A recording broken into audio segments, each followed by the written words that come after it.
Ya, Assalamualaikum warahmatullahi wabarakatuh.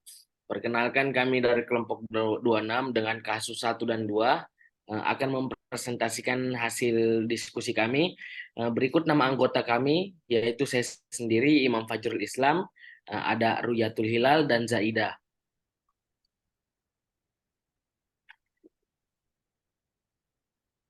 Untuk kasus satu sendiri, pasien perempuan berusia 71 tahun, penderita kanker kolon, melanjutkan kemoterapi Volvox 4 siklus ke-7.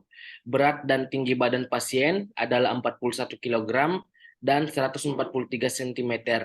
H-1 kemoterapi, hasil pemeriksaan hematologi pasien adalah HB10.2. Leukositnya itu 4,8 kali 10. Dan trombositnya 95 kali 10 95 kali 103. Berikut dosis regimen obat yang dimaksud: oksalipatin 80 mg, 85 mg, kalsium folinat 200 mg, fluorocracil 400 mg, fluorouracil 600 mg.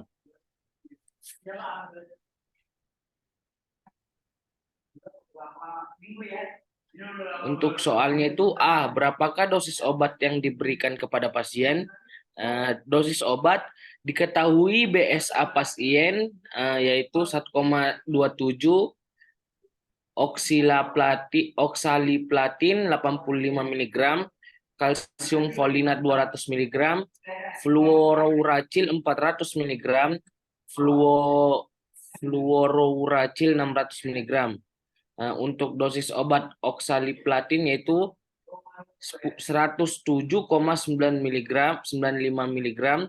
Untuk kalsium folinatnya 254 mg. Untuk obat fluoracil yaitu 508 mg dan dosis obat fluoracil 762 mg. Untuk yang pertanyaan kedua, tentukan obat mana saja yang diberikan pada pasien, berapa hari jarak antar siklusnya.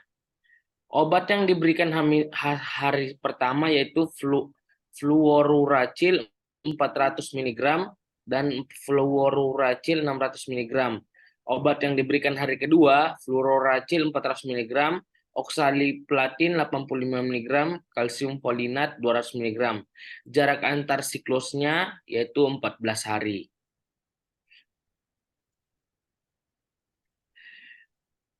Apakah regimen tersebut dapat diberikan lengkap dengan hasil pemeriksaan hematologi yang diperoleh pasien? Jika tidak, sebutkan rekomendasi apoteker. Berdasarkan hasil pemeriksaan hematologi pasien, terdapat penurunan jumlah trombosit yang dapat mempengaruhi kemampuan pembekuan darah. Oleh karena itu, rekomendasi dari apoteker adalah menurunkan dosis obat kemoterapi atau menunda pemberian kemoterapi sampai jumlah trombosit pasien kembali normal.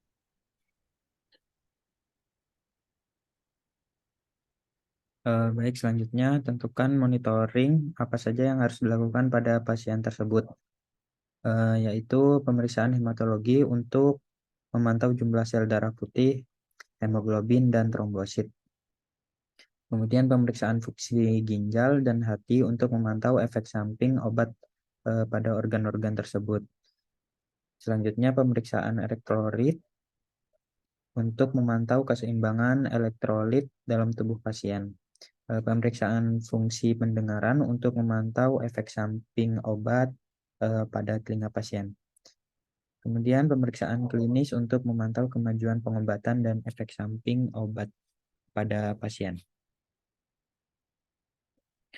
Untuk kasus yang kedua, pasien perempuan berusia 69 tahun akan menjalani kemoterapi siklus pertama dengan regimen TC akibat kanker ovarium yang dialaminya. Berat dan tinggi badan pasien saat ini adalah 36 kg dan 151 cm.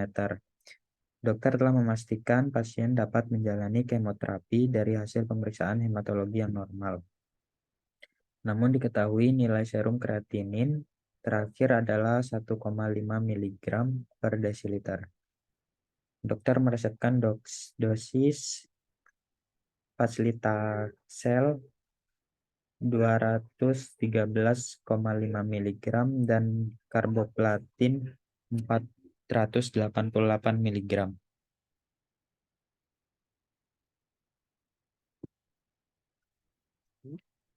Pertanyaannya, apakah dibutuhkan penyesuaian dosis untuk pasien tersebut? Jika ia berikan rekomendasi yang tepat. Untuk jawabannya, diketahui dosis paclitaxel 213,5 mg, dosis karboplatin 488 mg, nilai serum kreatinin 1,5 mg per desiliter. Untuk jawabannya perlu dilakukan penyesuaian dosis obat.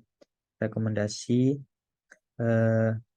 yang tepat adalah menurunkan dosis karboplatin sesuai dengan nilai clearance kreatinin pasien. Dosis karboplatin yang direkomendasikan untuk pasien dengan clearance kreatinin antara 30 mg desiliter yaitu 400 mg.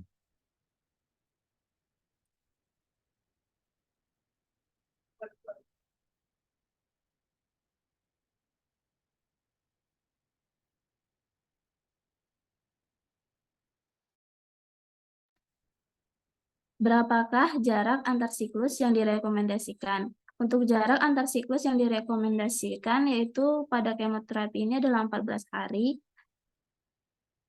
Dan untuk tentukan monitoring apa saja yang harus dilakukan pada pasien, yaitu pemeriksaan hematologi untuk memantau jumlah sel darah putih, hemoglobin, dan trombosit, pemeriksaan fungsi ginjal untuk memantau efek samping obat pada ginjal pasien, pemeriksaan elektrolit untuk memantau keseimbangan elektrolit dalam tubuh pasien, pemeriksaan fungsi pendengaran untuk memantau efek samping obat pada telinga pasien, dan pemeriksaan klinis untuk memantau kemajuan pengobatan dan efek samping pada pasien.